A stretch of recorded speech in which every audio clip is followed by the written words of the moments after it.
खुलुमबाय स्टुडियो दं आं उदांस्रि मोसाहारि चिरां जिल्ला बेंटल राग मिउजिक एकाडेमिनि बानजायनायाव वार्कशप हाबाफारि गोलोम बोथोरनि बन्द समाव बेंटल ओनसोलनि दामनाय देनायाव गोसो गुदुं लाइमोनफोरखौ लानानै इन्डियान क्लासिकेलनि सोमोन्दै फोरोंथाय मावबादा होदों।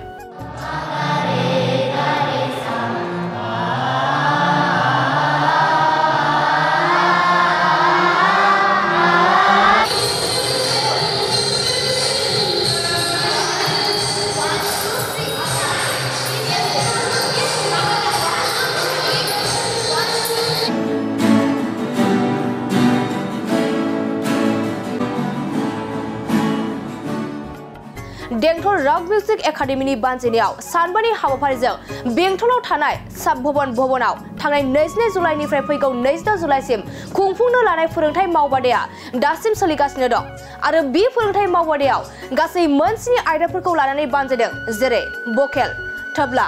कथक डान्स आरो modern dance, fine arts, guitar आरो बायदि बायदि। गोलोम बोथोरनि बन्द समाव गथ'सा लाइमोनफोरनि बेसेन गोसा समा जाहाथे ओरैनो थाङा आरो गाज्रि लामाजों थाङालासे मोजां आयदायाव बाहागो लायो बेनि थाखायनो बे हाबाफारिखौ लानाय जादोंमोन। लोगोसे बेबायदि बाख्नायजाथाव हाबाफारिखौ बानजायनायनि थाखाय वार्कशपआव बाहागो लाफैनाय लाइमोनफोरनि दिथागिरिफोरा जोबोद गोजोननायजों बेंटल राग मिउजिक एकाडेमिनिसिम साबायखर बावो। बे हाबाफारियावनो बेंटल राग मिउजिक एकाडेमिनि फोरोंगिरि धनन्जय मुसाहारि आरो लाइमोनफोरनि दिथागिरिफोरा खौरांगिरिफोरनि सिगाङाव मा फोरमायखो फै जों आबुङै मिथिना लानि। दिनै जागायनायनिफ्राय दिनै थामथि जाबाय, गाबोन समफोर दंबावो। जोङो 22 जुलाइनिफ्राय 26 जुलाइसिम बे हाबाफारिखौ लानाय जादों। मा हाबाफारिजों बे हाबाफारियाव vocal, tabla, Kathak and modern dance, guitar आरो फाइन आर्ट बे साबजेक्टखौ लानानै जों बे वर्कशपखौ खुंफुंनाय जादों। बेयाव बुंनो थाङोब्ला जोंनि चिरां डिस्ट्रिक्टनि आन्दारावनो बांसिन फैदों। जेन'बा दादगारिनिफ्राय दंफैयो, रुनिकाटा, आमटेका, खैलामेला आरो बिटिनि बेफोरनिफ्राय फैदों, गोजान गोजाननिफ्राय फैदों। उद्देश्यआ बेनो जोङो उन्दै बे दानि देरफुनाय लाइमोनफोरखौ जों मोनसे बे बन्द समाव ओरैनो न'आव थास्लायस्लाय मोनसे एंगेजाव गावनि लाइफखौ मोनसे एंगेजाव दोननानै मोजां परिबेसखौ जों गथ'फोरनो होलांनो नैबेनो जोंनि उद्देश्य। जेन'बा जोंनि उन्दै गथ'फोरखौ जों मोनसे गाज्रि परिबेसाव थांहोआलासे मोनसे मोजां परिबेसाव लाबोनायनि बे खाबुखौ जों लादों। जेन'बा गाज्रि परिबेस माने बेनो जोंनि उन्दै गथ'फ्रा जेन' जौ जुवा बेफोरबायदि खामानियाव जेन इनभल्भ जाया, जेन'बा बेफोरबायदि मोनसे मोजां आयदायाव जेन बाहागो लायो, बेनो जोंनि गुबै थांखि आरो। बेयाव टटेल मोनबा साबजेक्टजों ओरैनो 120 जनसो दङ टटेल।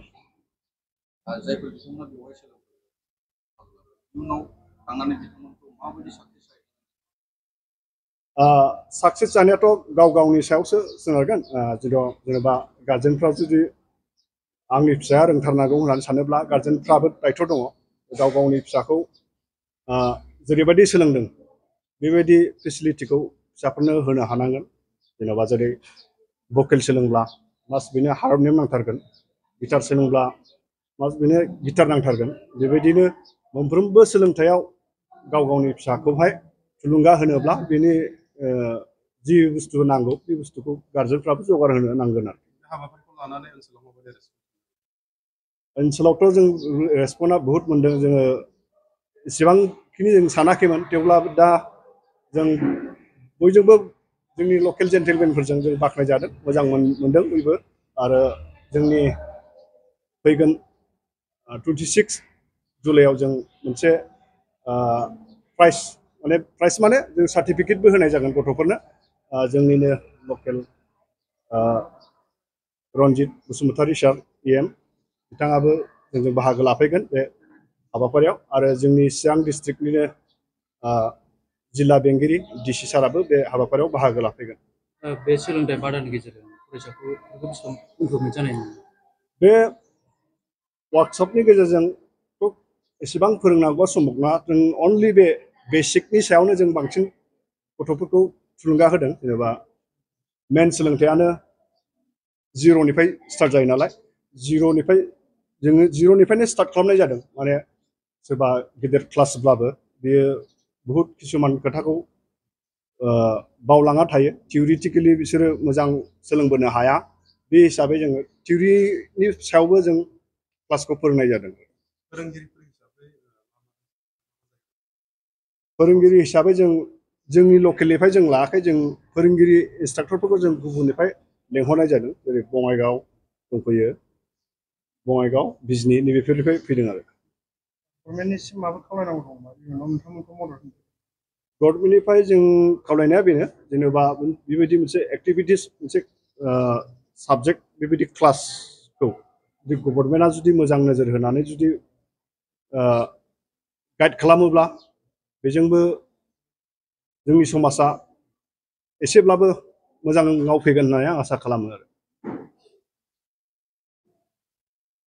आं बे बेंटल अन्थाइबारिनि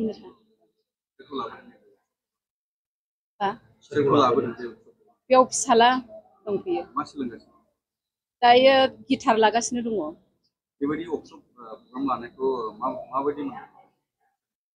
बेबायदि प्रग्राम लानायखौथ' जों बिराद मोजां मोनदों आरो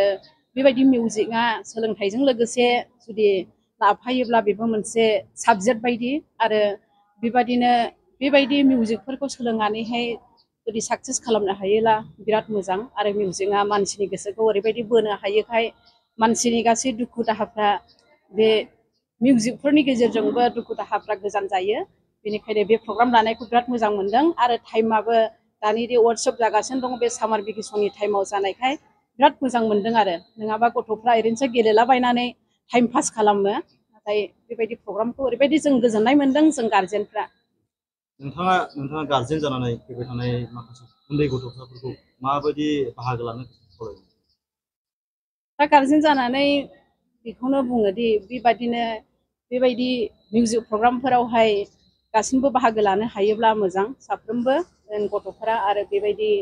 ओरैनो टाइम पास खालामालासे बेबायदि समफोरावहाय बाहागो लानो हायोब्ला मोजां जालांगोन होननानै गासिबो गथ'फोरखौहाय जों बेबादिनो हानायमानि गार्जेन जानानै थुलुंगा होलांगोन मिथिलांगोन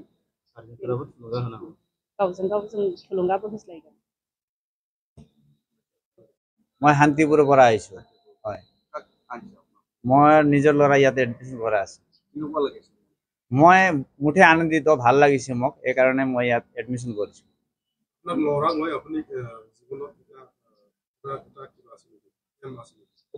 মই মোৰ লৰাৰ কাৰণে এই সংগীত যেটো আমাৰ একাডেমি আছে তাক যাতে বহুত দূৰলৈকে আগবাঢ়ি দিব পাৰিম এটো এটা মনৰ কামনা কৰিছো আৰু আশা কৰিছো হাৰমনিয়াম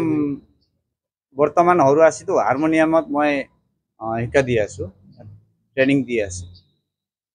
এজন গাৰ্জেন হয় লৰা ছোৱালী কেনেকুৱা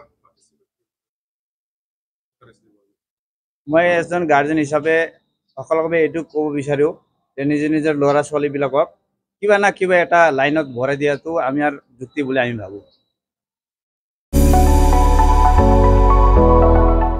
गोजोनथाव खौरां बाजाज बेग लानो गोसो गुदुं सुबुंफोरनि थाखाय गोजोनथाव खौरां क'क्राझार सोहोराव थानाय दावहारु अट' एजेन्सिया 22 जुलाइनिफ्राय 26 जुलाइसिम मनसुन ल'न एन्ड एक्सचेन्ज अफारनि खाबुफोर होगासिनो दं दावहारु अट' एजेन्सिनिफ्राय बायगिरि बिथांमोना 4,999 राङावनो ल'एस्ट डाउन पेमेन्ट होनानै बाजाज बेग लानो हागोन नोंथांमोना क'क्राझार सोहोराव थानाय दावहारु अट' एजेन्सि श'रुमजों लोगोसे कारिगाव फेस्टिभ आउटलेट आरो दतमा फेस्टिभ आउटलेट आरो भटगाव फेस्टिभ आउटलेट ब्रान्च श'रुमाव होबाय थानाय मनसुन ल'न एन्ड एक्सचेन्ज अफाराव फैनानै नोंथांनि लुबैनाय बाजाज बाइकखौ लांफैनो हागोन बाजाजनि बेग सालायनो मोजां मोनग्रा रायजो राजाफोरनि थाखाय दावहारु अट' एजेन्सि श'रुमाव बेनि अनगायैबो गोबां मोजां अफार लाबोदों बेफोर अफारफोरानो जाबाय जेरै गंनै helmet free 5 litre petrol free 95% ल'न फ्री एजुअर गिफ्ट आरो गासिबो मडेलनि एक्सचेन्ज खाबुआ एभेलेबल जागोन आरोबाव मोनसे गुबुन मोजां खाबुआ जादों 500 रां होग्रोनानै गोसोबादि बाइकखौ आवग्रिना दोननो हागोन। लोगोसे आबुङै मिथिबावनो थाखाय 6003881187 8822018193 जामबुं नाम्बारनि गेजेरजों खौरां लाहरनो हागोन।